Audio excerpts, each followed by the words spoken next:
लंकापति रावण के वध के बाद जब अयोध्यापति प्रभु श्री राम की कीर्ति दूर दूर तक फैल रही थी और वह मर्यादा पुरुषोत्तम कहलाने लगे थे, तब एक दिन महादेव शिव की इच्छा भी मर्यादा पुरुषोत्तम श्री राम से मिलने की हुई।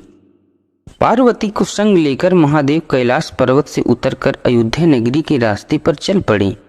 भगवान शिव और माँ पार्वती को अयोध्या आया देखकर श्री सीताराम जी बहुत खुश हुए। माता जानकी ने उनका उचित आदर सत्कार और स्वयं भोजन बनाने के लिए रसोई में चली गईं। इस बीच भगवान शिव ने श्री राम से पूछा, आपके सेवक हनुमान जी नहीं दिखाई पड़ रहे हैं? श्री राम बोले, वे बगीचे में हैं। शिव जी ने श्री राम जी से बगीचे में जाने की अनुमति मांगी और पार्वती जी का हाथ थामकर बगीचे में आ गए। बगीचे की खूबसूरती देखकर उनका मन मोहित हो गया। आम के एक घने वृक्ष के नीचे हनुमान जी दीन दुनिया से बेखबर गहरी नींद में सोए हुए थे और एक लय में खर्राटे से राम नाम की ध्वनि उठ रही थी। चकित होकर शिवजी और माता पार्वती एक दूसरे की ओर देखने लगे। माता पार्वती मुस्कुरा उठी और वृक्ष की डालियों की ओर इशारा किया। राम नाम सुनकर पेड़ की डालियां भी झूमने लगी थी और इनके बीच से भी राम नाम उच्चारित हो रहा था। शिवजी इस राम नाम की धुन में मगन होकर खुद भी राम नाम कहकर नाचने लगे। माता पार्वती जी ने भी अपने पति का अनुसरण किया और अपने कोमल पांव थिरकाने लगी। शिवजी और पार्वती जी के नृत्य से ऐसी झनकार उठी कि स्वर्गलोक के देवतागण भी आकर्षित होकर बगीचे में आ गए और राम नाम की धुन में सभी मस्त हो गए।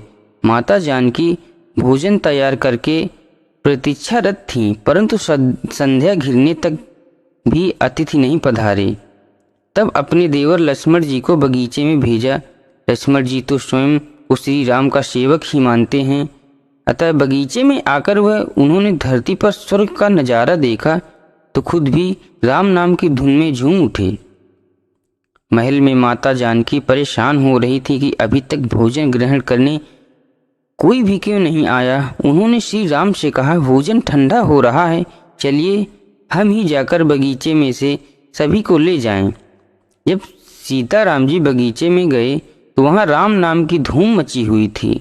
हनुमान जी गहरी नींद में सोए हुए थे और उनके खर्राटों से अभी तक राम नाम निकल रहा था। श्री सिया राम भाव विहल हो उठे।